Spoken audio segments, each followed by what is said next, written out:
everyone, it's me, the Grimm Reader. I come to you today with the first of, I think, I'm struggling a little bit because of coming off of Vlogmas and part of me wanting to just keep doing Vlogmases, but of course that's not realistic. So this is going to be my, basically these are going to be my weekly reading wrap-ups where I talk about what I've been reading, what I've finished and what I've started, and so I'm sort of struggling with how in depth they should be, and of course they can't be too in depth, especially if you've done a lot of reading. So these are just my reading wrap-ups, and then I guess what I'll do is sometimes, as a lot of other booktubers seem to do, also post review videos of single works. So this will be my sort of, sometimes we have the tradition of Friday reads, but I can't do it on a Friday. I mean, now I could, today's Friday, but I'm going to post this tomorrow. But when I get back to teaching, I won't be able to, Fridays is my worst day in terms of energy and just busyness. One of my worst days often, because I'm often tired by Friday, worn out from the week. But anyway, so I'm also struggling with what to call these in terms of the branding, which is silly, but I'm having fun with it. The Grimm Reader. So these will probably be the Grimm weekly updates, Grimm weekly reads, or something like that. So let me see. And so because it's the break, I've sort of been reading around more and just in general kind of reading a bit more than I am able to get to during the semester when I teach. And I'm looking at my Goodreads to see what I finished and also what I've talked about and what not. First off, and so I'm not going to talk a lot about these, but I'm just going to show you, and a lot of these are things that have been around a lot. So, I am participating in the seasonal quartet read along that is happening. So I finished this on Christmas Day, which is exactly a week ago. And it's an interesting, parts of it I did really like, but other parts I didn't care for as much. And so this is a 4-star read. It's good. It was good, but it's not I love this book. It's more I thought it was interesting. And I think in terms of Brexit, today is the actual day of Brexit. It's a momentous day in history. It has actually happened, and England is no longer part of the European Union, which brings up all these interesting, sad thoughts. I mean, it's sad. Of course, it's very sad, but I mean, the English history in general is just complicated, to say the least. And I think I am a little bit distanced from it, being in even though I'm German citizen, I don't live in Europe. I haven't lived there for many, many decades now, and so I'm a little bit distanced from it all. But still, it affected us. I still remember being very, very shocked when England voted to be honest, I didn't take it seriously, the vote. I guess as a lot of people. Anyway, so this was good. Done. And I have started winter, which I'll get into later on. Let's see, what else do we have? Ooh, interesting. I finished an audiobook. I finished wait, I'm just gonna do this on camera. No cutting. We're just gonna keep going. Turn my heater off because it's getting hot. I finished my audiobook. I finished number 8 in the Aubrey Maturin series by Patrick O'Brien, and it was the Ionian Mission. And so the number 7 was called The Surgeon's Mate, and it was the first one that I had only given 4 stars to, that I had liked less than the others. I just thought it was a little bit more boring.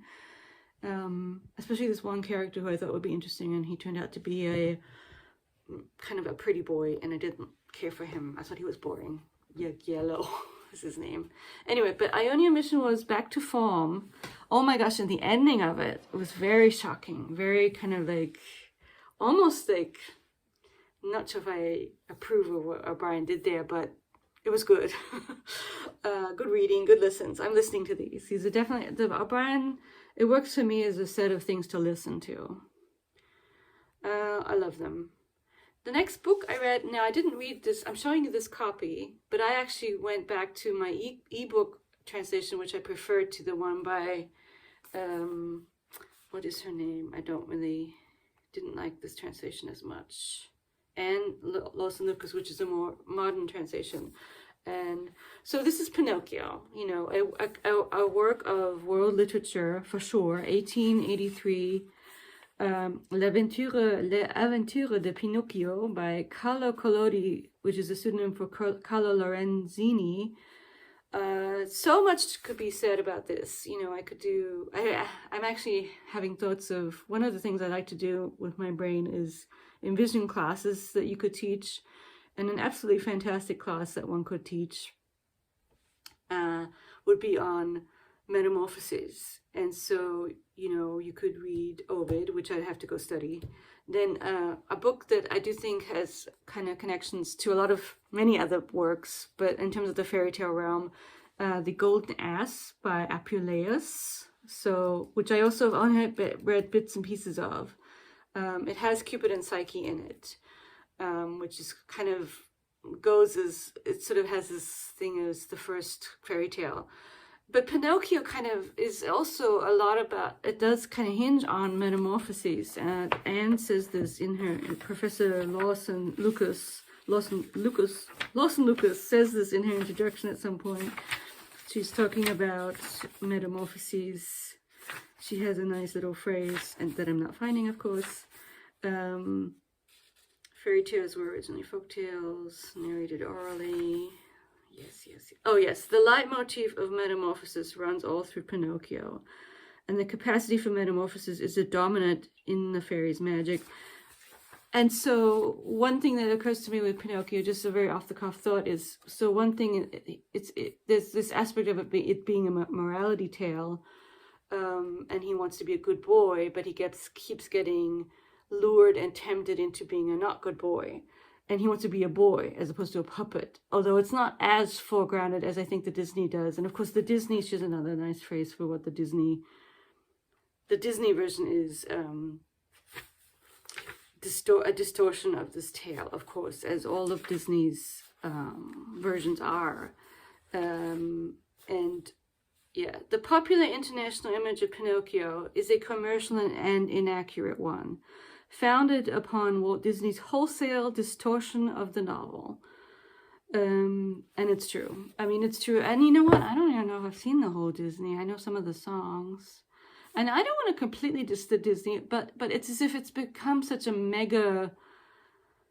It eclipses everything in its wake, so to speak. And even though some of what Disney does is not terrible, it's actually quite good. I mean, I still think, you know, even some of the songs in Little Mermaid are actually quite good. There's good stuff there. But it takes over the cultural imagination, and then everything else, the brilliance of these previous versions, just kind of no one really knows about them. Well, I guess, you know, that's why I teach my course on fairy tales. Anyway, and so a course on metamorphoses, where you read Ovid, where you read Apuleius, where you read Pinocchio, where you read some other fairy tales, where you read perhaps Alice in Wonderland, and where you can end up with things like Kafka, of course, the Metamorphosis. You know, what a fantastic course that would be. It'd be amazing, and I would really love to do that. But anyway, so this is great, and it's a fun read. I mean, if you don't mind the crazy, wacky, topsy-turvy world, you know, it's not really these are not in-depth characters because they're fairy tale-esque, but there's still a lot of interesting stuff that happens in terms of the wacky plot elements, and there's a lot of animal stuff in here that is really amusing. And there's darkness too. It's a great tale. It's a really great tale, and I highly recommend you read it all. And it's also, for people who read a lot, it's a quick read. I did like the ebook version, partly because of the wonderful illustrations. And that's an older translation, and I don't know who it's by. But this one is nice because you get all the notes, and you get an introduction, which I've looked into, but I haven't read closely. Pinocchio. What else have I finished? So I finished that. And then I finished, I don't have it because I've actually put it out there for my husband to read, because I think it might be a book that my husband would like if he were to read it. Plainsong by Kent Haruf. Episodic narratives of a group of characters who live in a small rural town in Colorado. And so these are all, there is a sort of underlying melancholy to these narratives of these characters, the two little boys, their father, their mother who has serious mental illness issues, and sort of leaves basically. The two little boys are so cute, but I did kind of think they're basically very lonely, these two little boys. But it's wonderfully done. It's a wonderful novel. And then there's a young woman who's pregnant, and then it's just the cast of characters is amazing, and it's very well written, very moving, but not overly emotional. Kind of just like the rural people, they're not really very verbose. So a lot of the writing is descriptive, I would say. Although he's good with dialogue too. He's very good with he's a very good writer. He was a very good writer, and I highly recommend the novel Plainsong by Haruf. So sort of out west, rural American stuff. He's writing about people who, I was actually thinking about this, I don't think, there's hardly a book mentioned in the whole novel. And even though one of them is a history teacher, so, but these are people who are not these are not people who have anything to do with books much themselves, but it was still a very kind of good book about them. And that's interesting.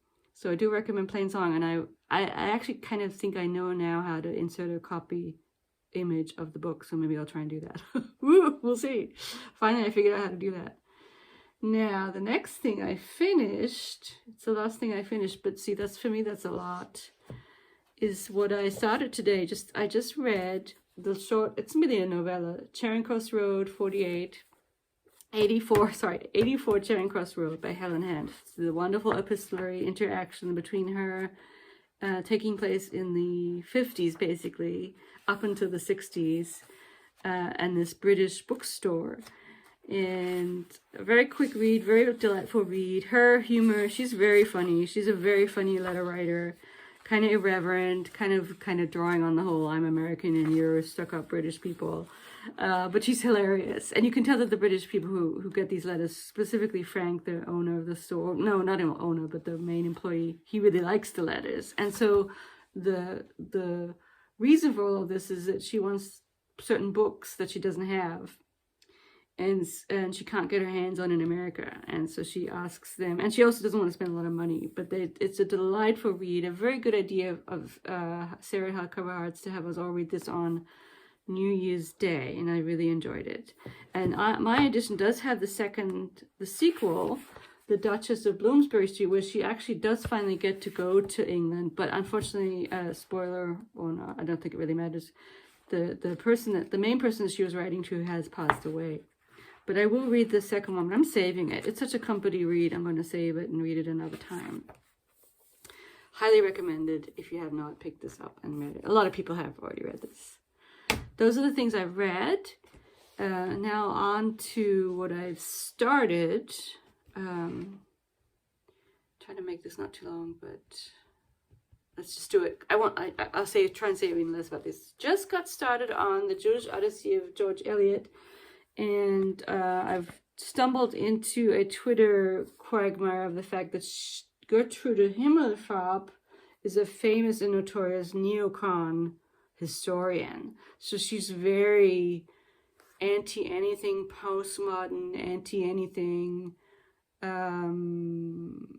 sort of intersectional, which is all stuff that I'm highly, in favor of. On the other hand, my sense is that she cannot be dismissed entirely. She's still a good historian of a certain ilk. And so far, the reading, I did reread a passage where she sort of brings up Zionism and then Edward Said. Okay. She is very conservative, but I'm still not entirely sure that I may not like this book. I'm a little bit worried about completely kind of dissing someone, especially someone that I don't know entirely. But anyway, so conservative take. But she's, it's a good book about George Eliot, so I'm still gonna read it.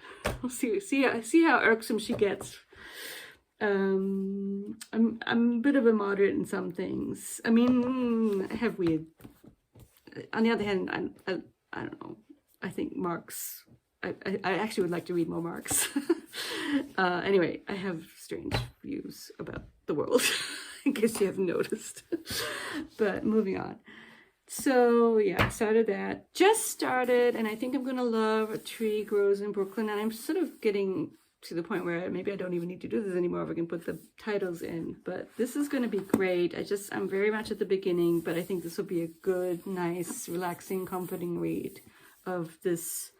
Probably also quite moving, these sort of people who live in the tenements in Brooklyn. So this is not hipster Brooklyn. This is early 20th century growing up Brooklyn. And the style is just very good and they sort of well written and introspective, but not overly sentimental. It's a beautiful edition too. I'm really enjoying this edition. Last but not least, I took the plunge. Well, no, actually I have two. I have one other one. So second last. I am going to read this whole big book. I wasn't sure about it. And up until it was one of these really interesting readerly moments that I'm sure you all know about. When you're reading along and you're like, well, okay, yeah, sure, yeah. And then suddenly I got to a section and a little like bulb in my head went off or something just happened. I'm like, this is really good. I really love this. That kind of moment of wow. And so now it's like, even though I know it's going to take me a really long time, I am looking forward to it. It's not like a chore at all. And I didn't know this would happen at all. So the main character right now is this Protestant reverend from New England, and she's just an aunt who's also very, very religious and a very so she hates Catholics. She's just very, very narrow. And just the setup is really interesting. There's enough plot that you're interested, but then the way the writing is just so strong and so interesting. It's a satire, but there's also kind of emotional feelings there too. It's not harsh. I mean, it's wacky too. There's a wackiness too. I'm thinking of the ape. There's a monkey. And so it's interesting to me. I'm comparing it to how I have not been able to get through or very far with Infinite Jest by DFW, David Foster Wallace. I've tried a couple of times and I've gotten a little ways, but it just didn't hook me. And then even Pension, the only pension that I tried Gravity's Rainbow and it wasn't bad, but it didn't hook me the way that this has already kind of hooked me. So that's very interesting to me. So I will keep you posted. Very vague thoughts because it's preliminary thoughts on the Gaddis. Gaddis is older. This is from the 50s, so maybe that has something to do with it. There's a old-fashioned quality to the writing, even though it's experimental that I'm vibing with. I don't know. We'll see. Last but not least, just after watching a video, booktube video, even though this is a different book, I got on my Kindle, actually my new iPad, I got a new iPad, but I ordered a Galeano, Eduardo Galeano, who I have heard about from Doris mainly, but another booktuber, Draw Your Book, she was talking about a different Galeano, but I just went ahead and ordered Children of the Days, a calendar of human history, because it's another one of these calendar books. I can read it all through the year on this, I don't know how long the sections are, but it says, unfurling like a medieval book of days, each page of Eduardo Galeano's Children of the Days has an illuminating story that takes inspiration from that date of the calendar year. I love it. I mean, I'm down for that. So yeah, so we got a lot going on. For me, that's a lot. But I did want to get this up. So I was also kind of like getting confused about what week this is, but this is sort of week 53. This is not technically the first week of 2021. So I don't know. Maybe this will be week 0 of this new. I'm going to start a whole new playlist for the 2021's weekly updates, and this will be the 0 of it. And then I'm going to usually post these on Saturday and sometimes even Sunday. This is unusual that I'm filming it on a Friday, but you know, it's the new year, not that much going on. And I kind of I've been doing a lot. This is a lot of stuff for me. I'm not usually reading so many I haven't finished this many and doing all the stuff with the reading. So I kind of want to get it out there. Hope everyone is doing well. Everyone's been posting fantastic videos, and I really appreciate all the comments on my best top 20 video comments. So that's wonderful. And yeah, comment on anything you like, and I will talk to you probably next week, if not sooner. Bye-bye.